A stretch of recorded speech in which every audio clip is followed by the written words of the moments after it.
It's Two on the Aisle with me, Charles Gross, and Leslie Hoban Blake. Tonight reviews of Oklahoma, Hadestown, To Kill a Mockingbird, and Hillary and Clinton. Ladies and gentlemen, welcome to Two on the Aisle. Hello again, Leslie. Hello, Charlie. This is it. We're winding down. Yes, and it's been a very interesting season. Well, yeah, okay.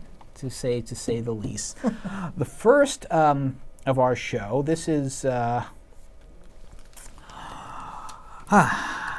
Rodgers and Hammerstein's Hammerstein's Oklahoma. And it brings the question, this is a very radical Oklahoma. I never thought I'd say radical and Oklahoma in the same sentence. Although, when you think about it, Oklahoma itself was in many ways very radical. It was totally radical at the time. It combined dance, music, lyrics, and book all integrated in a way that had never been seen to that extent before. You could argue that Showboat perhaps did it, but not the way Oklahoma did. But this is a very radical interpretation by Daniel Fish, and at first glance it looks like it belongs more at the Grand Ole Opry than on Broadway. Well, it came from Bard College, and frankly it looks like it belongs in a college. I'm very upset with this production. But also it begs the question, should you have to see Oklahoma to see Oklahoma? And what I mean by that is, if you are not familiar with the traditional Oklahoma, will you understand what Daniel Fish was trying to do with this production? And I'm not so sure. No, I don't think anybody under the age of 45 would have any idea what he was trying to do. It looks like a college production. I say that again.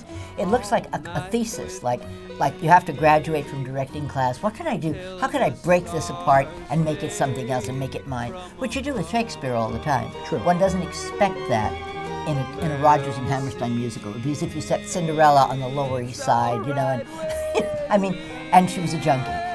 You could work it from there. And it's just like, what can we throw against the wall? Speaking of which, the walls are lined with guns and whatnot. It's very much a play for our time about things that happened at the time of the settling of Oklahoma and making Oklahoma into a state. But it jarred me in so many different ways. Let me go into a few details about this production. First of all, it's, as I said, Grand Ole Opry, because instead of an orchestra, you have basically a country western band. Bluegrass. Bass fiddle, violin, banjo, guitar.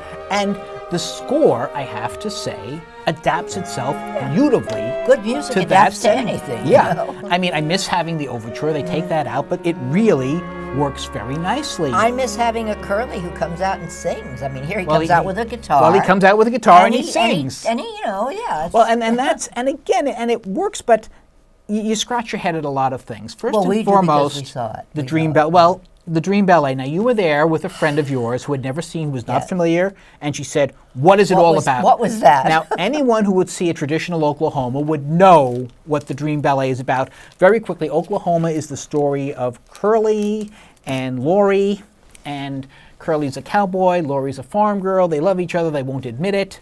And it's a very innocent time. This was 1945, so these were innocent people. They were, and it's about a time and it takes place in about 1908, give or take. Yes. And they love each other, but she ends up going to the town festival with Judd, who's the farmhand on her farm, because she was too scared of him to say no.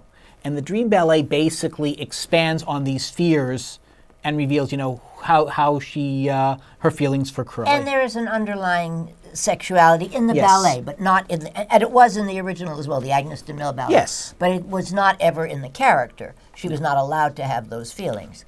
And here they've taken someone who looks like a sort of a squashed down Joyce Jameson from, well, I'm sorry, that's what she looked like to me. Very sturdy woman who was doing what looked to be its specific. Well, it was like an Alvin Ailey type. I was about to say, well, that's why I said Joyce Jameson, because she was the Alvin Ailey person. But it's the choreography. The choreographer, John Henning. Good for you. And yes, that was the problem. I mean, it was very modern, very Well, that's the thing. It's jarring. still supposed to be 1908, and yet they're in modern clothes. Well, she's wearing a Dream Baby Dream T-shirt. But no, the cast in general is in more urban cowboy than Yes, cowboy. thank you. Urban cowboy is a The good way to do that. hampers, the food, they're all Right. in modern containers. Oh, and they're cooking on stage while this is being done. And they're using microphones. Again, Grand Old Opry. Nothing wrong with Right. carrying a guitar when you sing. It actually makes sense because where's the music coming from? But then yet some of it, a lot of it is very traditional. You still have Will Parker. You know, he's in love with Ado Annie. Annie is just trying to decide between him. Now, Ado Annie is Ali Stroker, whom we first Yes. met in Spring Awakening, and Ado Annie, or Ali Stroker rather, is the first actress ever to be in a wheelchair in more than one play. Yes. She's been in several, and not only that, she's been nominated for And a Tony. it's a modern wheelchair. Well, at the point, yes, it is a modern wheelchair. You're right, and she has been nominated for a Tony, and probably rightfully so for the way. Well, that she's a she wonderful plays the Ado. role. She's Madonna in a wheelchair when she's singing. But I can't Ado say Annie no. is not Madonna. That's the problem. Ado Annie is not Madonna. Ado Annie is the girl who can't say no. If you put a girl in a wheelchair and have her say, "I can't say no," there's a subtle message there that's different than than what the song is saying. The song has her being a lusty girl. Okay. But if she... She's got plenty of lust. I didn't say she you know. didn't. I'm saying that there is a subtext that I got that made me uncomfortable. I totally missed that, and I think you may have noticed that. You may have. I don't think that was the intention. I know At it least, wasn't. I just think it was. I think that something was missing by not. And then you noticing have that. Mary Testa, who's, I think is, who along I think with Ali Stroker. I thought Ali Stroker in many ways was a typical Ado Annie, or perhaps I should say Will Parker, James Davis, who doesn't get to do his rope tricks in here, but he's even dumber than usual. I don't know. Will is not the smartest. Well, and Ali Hakim is not particularly ethnic, which he's written to be. Will Brill. He's the oily Levantine Yes. in the play. Here's the thing. It's been nominated for eight Tonys. Right. Among them, Damon Downo, who left Hadestown, which we're going to talk about, to play He's just Curly.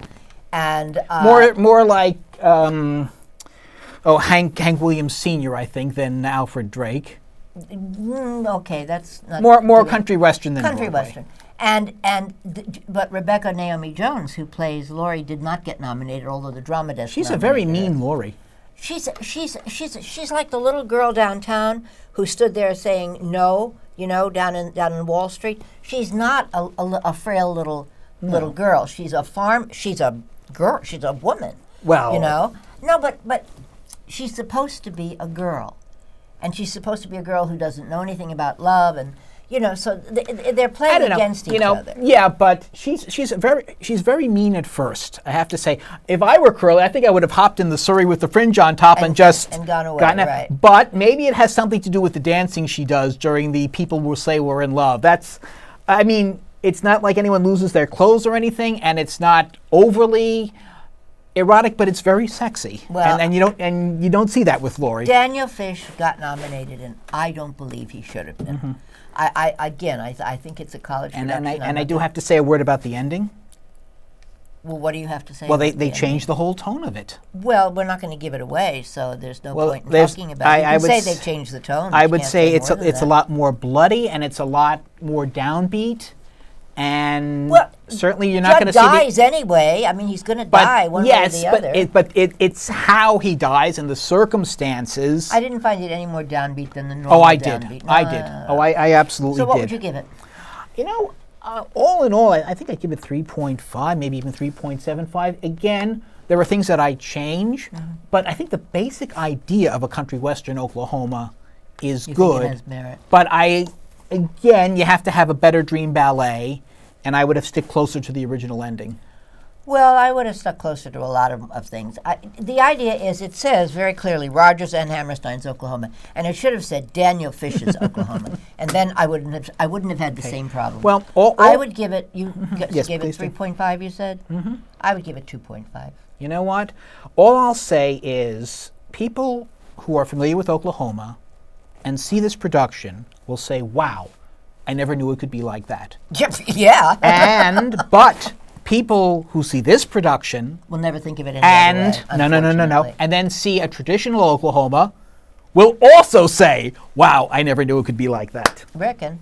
Okay. So now we're coming from the 8 Tony-nominated musical, Oklahoma, which is a revival to a brand new, totally original, 14 Tony nominations. This is this year's band's visit. It's called Hadestown. It came from the same off-Broadway, not the same theater, but the same off-Broadway scene. It's directed by Rachel Chafkin, who directed The Great Comet.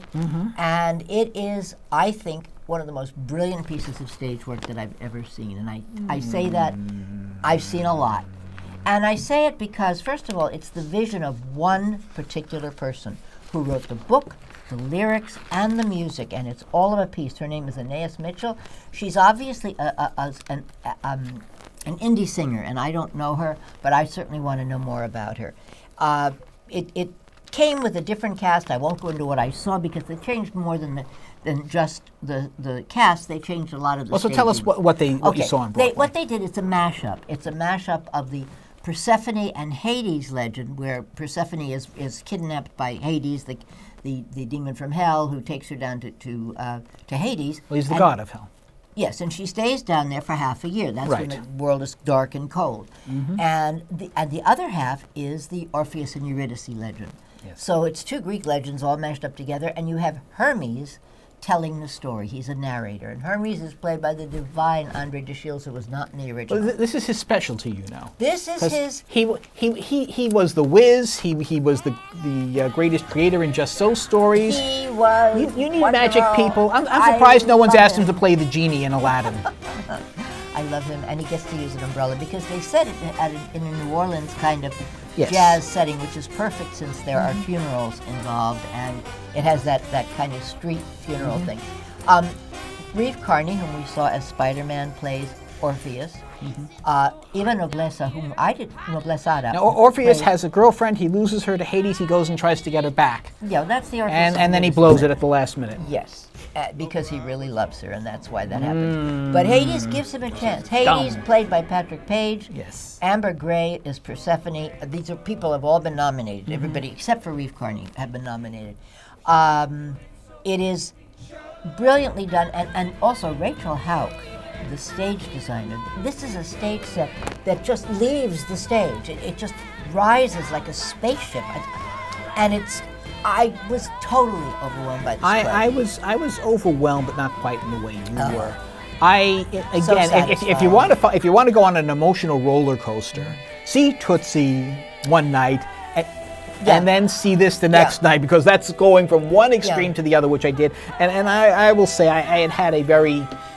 I was having a very bad day, so this may not have been the night for me to see it. Normally, your impression that you put that. You thought it was a downer. You said. Oh, it's definitely a downer. I see. To me, it's not. And to our friend Jeff, who was there as well. Jeff Goodman was there. Yes. It's uplifting in the way that myths are satisfying. There is a catharsis. I've never liked the Orpheus story, so it always. I can understand that. It's always bothered me. I enjoyed it. I do appreciate it. I wasn't overawed by it the way you were. How many playbills would you? 5.5. Okay, no. I would 6. I would Whatever say, you don't give it, I'm going to add to my score. I'd say 3.5 is about right. Plus, I still hum some of the music. You can find it online, and I'm very taken with it. I really, really am. Okay. And by the way, we will be covering Tootsie in a couple of weeks. We're not covering Tootsie now? Not in a tonight. couple of weeks. Sorry. Not in this show, although we do have our first impressions online with it. Okay. Now, this is To Kill a Mockingbird, which surprisingly was not nominated for, I think, either the Tonys or the Drama Desk. Oh, yes, it was nominated, not the play. The play was not nominated. The play was not nominated as for Best Play. And my speculation on this is maybe because the producers it's been a production of Mockingbird that's been playing all over the country for like 50 years. And they've been trying to shut it down, which technically they have the right to do, but they hurt a lot of theater companies in the process, and I'm wondering if this was... They is Rudin. Yes. Is the producer. Scott Rudin, who is the producer, who is a Hollywood producer. And he's been doing a lot of... He's been making a big splash on Broadway and doing quite a bit. He is a Broadway producer. Take away all of that. Without what he has done, the play itself is a very good play. Oh, I think it's brilliant. It's sad that his outside, and again, it says... Harper Lee's To Kill a Mockingbird Right. by Aaron Sorkin. Right. Well, and there was a controversy a little earlier this season. Sorkin wanted to make changes, and Lee's estate objected to them. They worked out their differences, and there are changes. some changes, but all in all, especially if you haven't read the book in a while or seen the movie in a while, this is To Kill a Mockingbird, and you will not miss most of it. This is basically the story of a lawyer, Atticus Finch, his son Scout, who's the narrator. Or daughter Scout. Excuse me, his daughter Scout, son Jen, and their friend Dill, and he defends a black man. In fact, the way I was going to start this review was, imagine this, in today, you have this woman was raped, and her father is pressing charge against the rapist, and the whole town knows he's guilty. But this one defense lawyer puts this poor woman and her father on the chair, on the stand to testify, and is merciless, and is practically torturing them on the stand. What happened? And that's, think of what would happen if this were set today. But in fact, the person you are being facetious. Of course when you I say am. that. Oh, thank you. Of course I Okay. am. You said it so seriously. I wasn't sure. In fact, the man being accused black man is a totally black innocent, man, yes. and he is in fact innocent, which the judge Everyone knows. yes. Which, well, no, I don't know if we know. The attorney Atticus Finch knows, and he proves it, 16 different ways. But this is the South in a very different time, and the man is unfortunately found guilty. But the man's attitude, Atticus Finch, beautifully played by Jeff Daniels. Yes.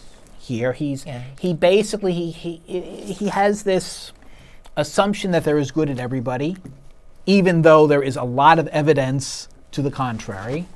And he has these very black and white ideals. He probably would have gotten along very well with Thomas Scott. Oh God, let's not bring Thomas Scott Okay. into this one too. But here's the thing: if I bring in Trump, you're always bringing in Thomas Scott. That's interesting. Okay, it's interesting. I just before I left the house tonight, Jeff Daniels was on a news program on CNBC or MSNBC, one of those two. Anyway, talking about the character and why he was so happy to play it now and what it meant, because he lives in Michigan. And Michigan is one of those swing states, and there are all kinds of problems. And he said the things that they changed were so seemingly small. They gave larger roles to the for example, the maid in the household. The maid who slash took care of, caretaker, yes. Nicely played by Tori Richardson Jackson. They gave her a much stronger presence. Yes, and she got to speak. She was really didn't have lines before, and now she has something to say, and she's very angry with him for what he's doing. Well, no. Why should she be angry with him for defending someone? She's not angry with him for defending it. She's angry for the way in which it's all happening. And I mean, you saw what. Yes. Okay. Well, there. I don't want to give. It's a plot device. I don't want to give away. Okay. But there's something that Atticus does that she takes a mild offense at. Okay, and also the character of Dill is based on the childhood Truman Capote.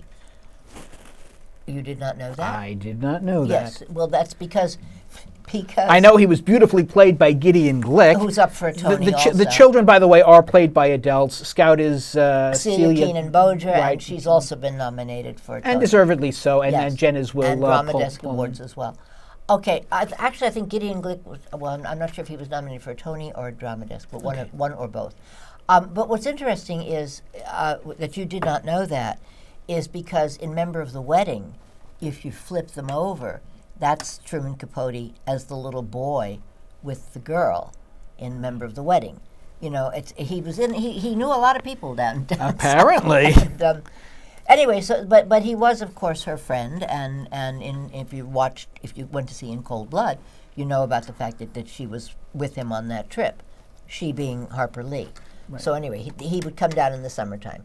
Anyway, so did we leave out the important? Well, the father of the girl is played by Weller. I'm trying to find his first father name. of the allegedly raped girl. Right. Weller is the last name, but I can't find the first name. All right. And in the meantime, Frederick Weller. And Tom Robinson, who is the man accused of, the innocent man who's accused of it, and this is a very hard name, I'm not sure, Jibenga Akinabi. Akinabi.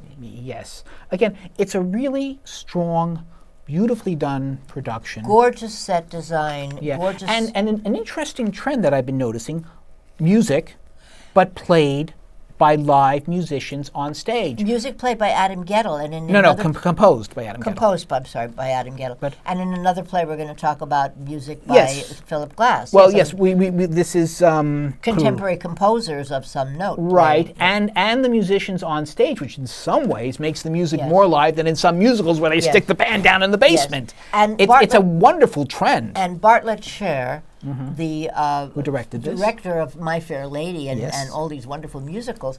Bartlett has this wonderful career where he does a musical and then he does a serious play. It's a lovely job. It's an old-fashioned play. They've given it a bit of a new twist. It makes you think. It's Yes. one of those plays like Constitution that makes you think about what the law is and why the law does things and what it's like to live in certain places and certain times. law versus justice, which is Yes. the end of the play where Atticus has to question or is forced to question Yes. his strict devotion Right. to the law. But I don't know that. See, that's where it's different. I don't believe in the book he questions it. In the Maybe book, he's made to be a hero for standing up he for is, the law, and he even though is. even And he, well, he is here too. Yes, I think. he is heroic, but he's also his sight is not far enough at that particular moment, Perhaps. and in this play, it's broadened. Perhaps, but it's still To Kill a Mockingbird, and it's still an amazing story, and this is a first-class, beautiful production, and I'm going to give this 5 full playbills. Well, before I went to see it, I was afraid to see it because of all the Yeah, contention about exactly, it. So exactly. I would go 4.5. I had a really good evening. I enjoyed it. I thought the acting was quite good. The direction was lovely. The music was nice. Yeah. Yes. This is Hillary and Clinton. Guess who it's about? Not who you think, because this is a time-traveling play. It's a universe-traveling play. So in an infinite bunch of universes, right, there's another Hillary and another Bill who are named Clinton. who look like Laurie Metcalf. and John Lithgow, and they Lithgow. talk like Laurie Metcalf Right. and John Lithgow. Right. But she's running for president. He's been president. And does she want his help? Does she not want his help? And a very fair-skinned black man comes on, and he's the former president. And he comes in. No, Yeah. he's the future president. I'm sorry. You're right. Of course, he has A guy named Barack. I'm confused. Yes, This a guy named this Barack. is set in 2008. Right. Hillary is running for president. So is a guy named Barack. Barack. And I'll tell you, considering that this is an infinite, universe, I was It's amazing they all surprised were there, how right? similar the events seemed to be to what happened. It's one thing I found very interesting. Hillary was once asked when she was Secretary of State, Hillary Clinton, do you ever talk with your husband about it? right. And she took great offense at that. Now, it seems to me that if the situation had been reversed and someone had asked Bill, do you ever consult Hillary? And he said, yes, sure, all the time.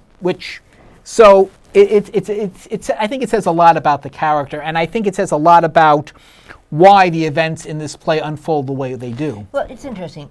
This is Laurie Metcalf's third Tony nomination in as many years. Yes. She won right after the other. I did not like her in. I didn't like the play by the same writer, by the way. The writer's name is Snath, Lucas Snath. You didn't like her in Doll's House in 2? Doll's House Part 2, Okay. which was written by the same person, directed by Joe Mantello. Only Laurie Metcalf was nominated. I find that hard to believe because they were so together. Even though she comes out and introduces the play and talks about what Right. goes on, they, I thought, were on a par, the two of them, and I thought that Lithgow should have been seen as well. But it's only a 90-minute play. Yes. It's really quite slight. It Yes.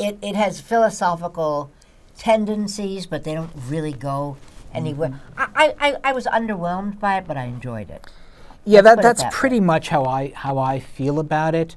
I was thinking, when they get, when the character of Barack comes on, I thought something very different than what happened in this universe. Remember, this is an Again, it's a alternate different universe, exactly. Was he going to be her vice president? Would she agree to be his Right. vice? I thought, and that was part of the conversation. was she going to be his vice? And then, what they tell him is a story very different from the events that we have seen transpire.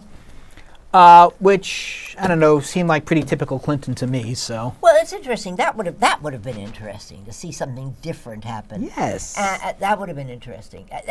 They sort of lay that groundwork, and then they don't go anywhere with it. Right. But I think it asks the question. Or begs the question. Begs the question, should Hillary Clinton, in running for president on both occasions, made better use of Bill Clinton? Well, if that's the point of the play, to me that was a lot. To me, that seemed to be a lot of it. It allowed her to get a lot of her anger at him for all the transgressions that he committed while they were married, and I didn't think that was a reason enough to have this particular piece. No. So I give great props to the acting. Okay. The writing I felt was slice, and the directing was there are two and three people in a room at a time. That's all. No furniture to speak of. No furniture. It's a very spare set. Yep. It's it's some hotel room. A whole bathroom off to the other side, but nothing there. Whatever they're, wherever they are. You'd think that the Clintons in 2008 were pretty well to do. You'd think they could do better for have a better. Well, she was room. on the road. They weren't together. It wasn't as if they took a hotel room. She right, was on the road, and she had lost most of her money at that point. If you remember, she needed to borrow money from him. That was one of the things. From Bill? From Bill. That was one of the things. I thought, they're married. Isn't it kind of... No, for the campaign. It had to be for... All right. And he gave it, unfortunately, he gave her the money from his... I don't know if that actually happened. This is what happens in this particular play. In this particular universe. All right, so your conclusion. Well, I said, well, you played your playbill conclusion. 2.75. Ooh. You'd go further. Higher. Not much. I thought you liked it much better than that. No. Maybe 3. And my seat was uncomfortable. But okay. And the seat was uncomfortable. No, that's not, okay. That's not the reason. And on that very jarring note... And what would you give it? I would give it 2.75 to 3. Oh, yeah. okay. I agree with you on that. All right. And that is our show for this evening. When you go to the theater, look for Leslie and me, us too. On the aisle. Only we weren't on the aisle for this one, but on the aisle.